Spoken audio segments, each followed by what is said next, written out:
ปั่นท่องเที่ยวด้วยเรี่ยวแรงเราเกาะสีชังบ่ายโมงกับ38 นาทีแล้วนะครับท่ายายทิมหลายคนเดินทางเยี่ยมเลยด้วยมอเตอร์ไซค์นะแต่เราก็เดินทางด้วยจักรยาน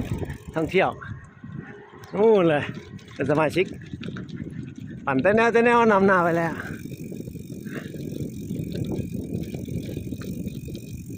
พื้นที่เกาะสีชังด้านนอกฝั่งนอกนะครับก็มีความสวยงามตามที่เห็นเลย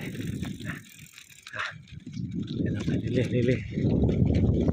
ท้องทะเลอ่าวไทยอีกมุมหนึ่งของอ่าวไทยเกาะสีชัง